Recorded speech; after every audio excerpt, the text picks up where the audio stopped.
BJP ने नरेंद्र मोदी को प्रधानमंत्री पद का चेहरा घोषित कर दिया था, लेकिन सबसे बड़ी चुनौती थी उत्तर प्रदेश। पिछले कई सालों से पार्टी यहां लगातार संघर्ष कर रही थी और पिछले चुनाव में उसका प्रदर्शन बेहद कमजोर रहा था। तभी मैदान में उतरते हैं अमित शाह। उनके पास सिर्फ कुछ महीने थे पूरी राजनीतिक समीकरण को बदलने के लिए। उस समय ज्यादातर राजनीतिक विशेषज्ञों का मानना था कि बीजेपी के लिए यूपी जीतना लगभग नामुमकिन है। राज्य में समाजवादी पार्टी और बहुजन समाज पार्टी का दबदबा था।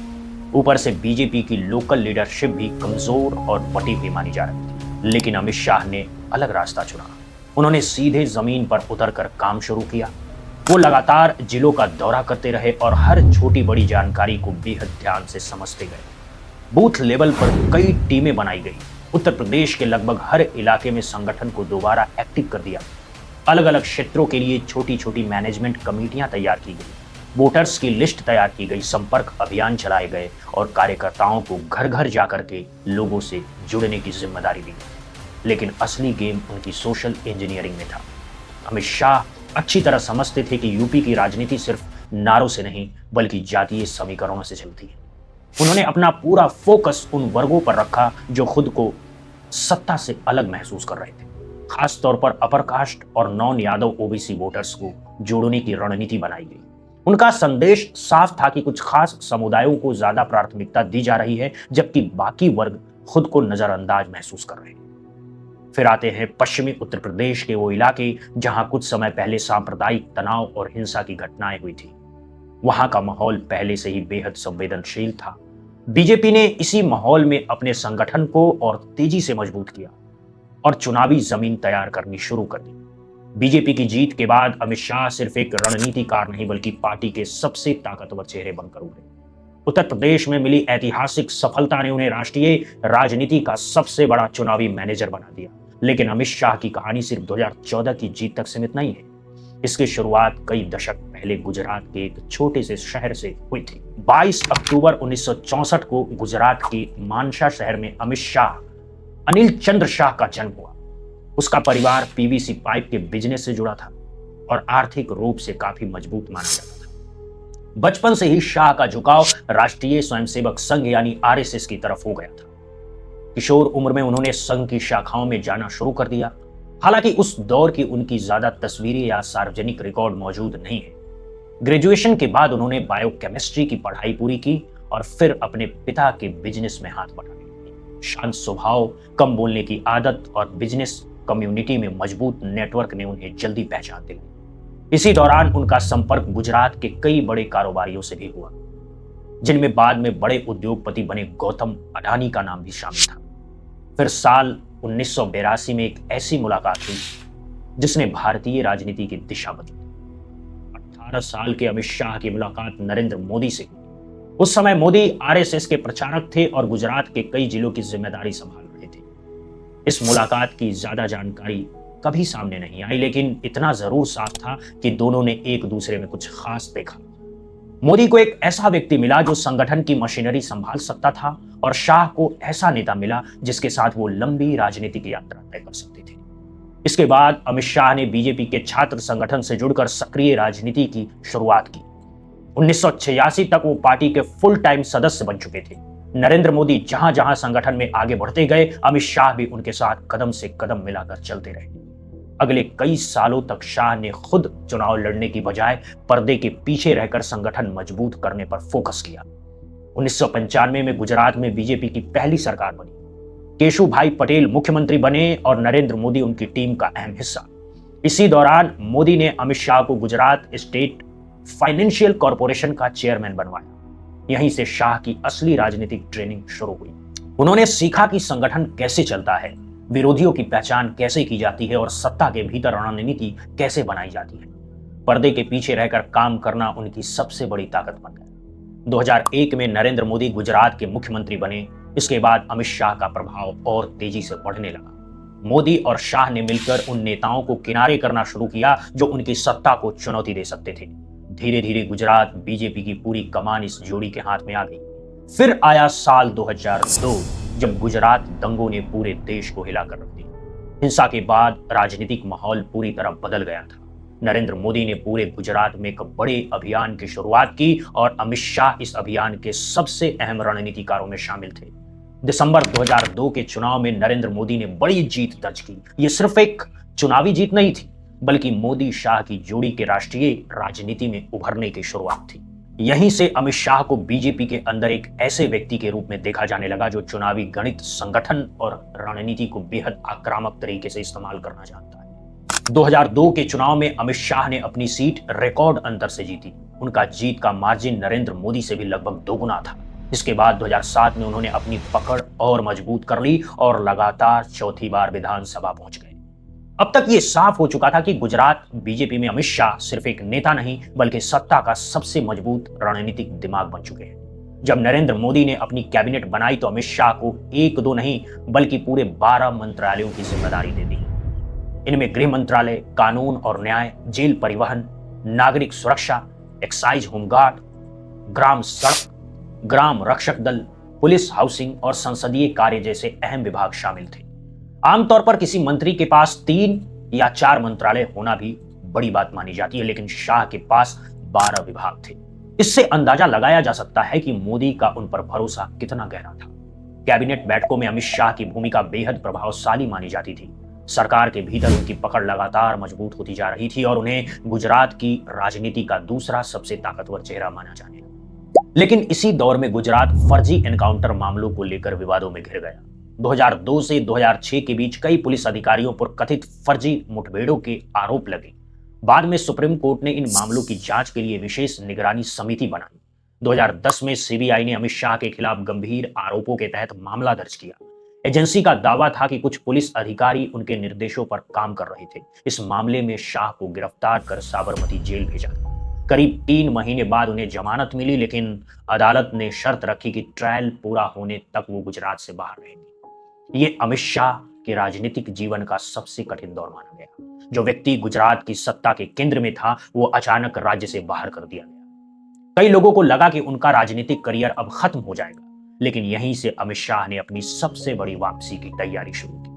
गुजरात से बाहर रहने के दौरान उन्होंने दिल्ली में रहकर देश भर की राजनीति, सामाजिक समीकरणों और संगठन की संरचना को करीब से समझना शुरू किया। उन्होंने आरएसएस और बीजेपी के कई नेताओं और कार्यकर्ताओं से सीधे संबंध मजबूत किए। यह सिर्फ वापसी की तैयारी नहीं थी, बल्कि नरेंद्र मोदी को राष्ट्रीय राजनीति के केंद्र में लाने की सबसे बड़ी रणनीति थी। तमाम विवादों और आरोपों के बावजूद शाह की मोदी के प्रति निष्ठा कभी कमजोर नहीं पड़ी। 2012 में सुप्रीम कोर्ट ने केस को गुजरात से मुंबई ट्रांसफर कर दिया और अमित शाह को वापस गुजरात लौटने की अनुमति मिल गई। वापसी के बाद उन्होंने फिर चुनाव लड़ा और जीत दर्ज की। फिर आया साल 2013। बीजेपी ने नरेंद्र मोदी को प्रधानमंत्री पद का उम्मीदवार घोषित कर दिया। अब सबसे बड़ी चुनौती थी उत्तर प्रदेश, जो देश राजनीति का सबसे अहम राज्य माना जाता है। मोदी को वहां ऐसा व्यक्ति चाहिए था जिस पर वो आंख बंद करके भरोसा कर सके। उन्होंने जिम्मेदारी सौंपी अमित शाह को। 12 जून 2013 को अमित शाह आधिकारिक तौर पर बीजेपी के उत्तर प्रदेश चुनाव अभियान के प्रभारी बने। लखनऊ पहुंचते ही उन्होंने राज्य के नेताओं और कार्यकर्ताओं के साथ लगातार बैठकें शुरू की। शाह ने साफ कहा कि चुनाव सिर्फ बड़े भाषणों से नहीं, बल्कि बूथ स्तर की मजबूती रणनीति से जीता जाएगा। यहीं से उत्तर प्रदेश में बीजेपी के सबसे बड़े चुनावी अभियान की शुरुआत हुई, जिसने आगे चलकर भारतीय राजनीति की दिशा ही बदल दी। सालों तक उत्तर प्रदेश बीजेपी के लिए सबसे मुश्किल राज्यों में गिना जाता था। यहां जातीय समीकरण इतने मजबूत थे कि राजनीतिक विशेषज्ञ मानते थे कि बीजेपी कभी अपने दम पर बड़ी जीत हासिल नहीं कर पाएगी। लेकिन अमित शाह ने यूपी को सिर्फ एक राज्य नहीं, बल्कि एक चुनावी प्रयोगशाला की तरह देखा। उन्होंने उत्तर प्रदेश की सामाजिक संरचना को बेहद बारीकी से समझा। अलग अलग जातियों, समुदायों और वोटिंग पैटर्न का गहराई से अध्ययन किया गया। इसके बाद बीजेपी ने एक ऐसा नैरेटिव तैयार किया जिसने राज्य की राजनीति का पूरा समीकरण बदल दिया। कैंपेन में लगातार ये संदेश दिया गया कि दूसरी पार्टियां सिर्फ खास समुदायों की राजनीति कर रही है, जबकि बीजेपी खुद को व्यापक हिंदू और पिछड़े वर्गों की पार्टी के रूप में पेश कर रही थी। नरेंद्र मोदी के साधारण परिवार और ओबीसी बैकग्राउंड को बड़े स्तर पर प्रचारित किया गया ताकि गैर यादव पिछड़े वर्गों के बीच सीधा जुड़ाव बनाया जा सके। इसी दौरान अमित शाह अयोध्या भी पहुंचे। वहां उन्होंने राम मंदिर निर्माण को लेकर संकेत दिए और यह संदेश देने की कोशिश की कि बीजेपी अपनी वैचारिक जड़ों को नहीं भूली है। दिलचस्प बात यह थी कि नरेंद्र मोदी की रैलियों में विकास, रोजगार और शासन की बातें ज्यादा होती थी, जबकि संगठन के स्तर पर हिंदुत्व समर्थक वोटर्स को अलग तरीके से संदेश दिया जा रहा था। अमित शाह ने सिर्फ विपक्ष पर नहीं बल्कि पार्टी के भीतर भी अपनी पकड़ मजबूत की। धीरे धीरे बीजेपी के पुराने दिग्गज नेताओं का प्रभाव कम होने लगा। एल.के. आडवाणी, मुरली मनोहर जोशी और सुषमा स्वराज जैसे बड़े नेताओं की भूमिका सीमित होती चली गई। पार्टी का पूरा ढांचा अधिक केंद्रीकृत होता गया, जहां फैसलों का केंद्र सिर्फ कुछ लोगों तक सिमटने लगा। यह बदलाव बीजेपी के पुराने दौर से बिल्कुल अलग था। पहले पार्टी में सामूहिक नेतृत्व और आंतरिक लोकतंत्र की बात होती थी, लेकिन अब संगठन पूरी तरह चुनावी मशीन में बदलता जा रहा था। और फिर आया मई 2014। चुनाव नतीजों ने पूरे देश को चौंका दिया।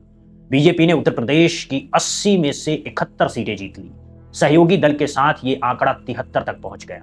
समाजवादी पार्टी और कांग्रेस जैसे दल सिंगल डिजिट में सिमट गए। स्तरीय राष्ट्रीय स्तर पर बीजेपी ने 30 साल बाद अपने दम पर पूर्ण बहुमत हासिल किया।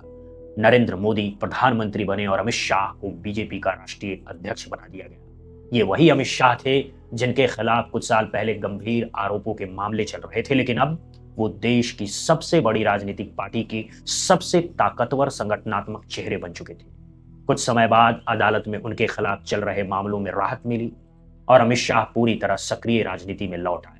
इसके बाद उन्होंने बीजेपी को सिर्फ एक पार्टी नहीं बल्कि देश की सबसे बड़ी चुनावी मशीन में बदलना शुरू कर दिया। जब अमित शाह ने पार्टी की कमान संभाली तब बीजेपी के लगभग 3.5 करोड़ सदस्य बताए जाते थे। अगले कुछ सालों में यह संख्या कई गुना बढ़ गई। बीजेपी ने देश के ज्यादातर राज्यों में अपनी सरकार या मजबूत उपस्थिति बना ली। अमित शाह का काम करने का तरीका बाकी नेताओं से अलग था। जहां दूसरे नेता चुनाव जीतने के बाद जश्न मनाते थे, शाह अगले चुनाव की तैयारी शुरू कर देते थे।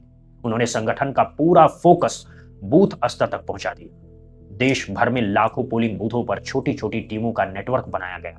इन टीमों का काम था संभावित समर्थकों की पहचान करना और यह सुनिश्चित करना कि वे मतदान के दिन बूथ तक पहुंचे। 2019 के चुनाव में इस रणनीति का असर और बड़ा दिखाई दिया।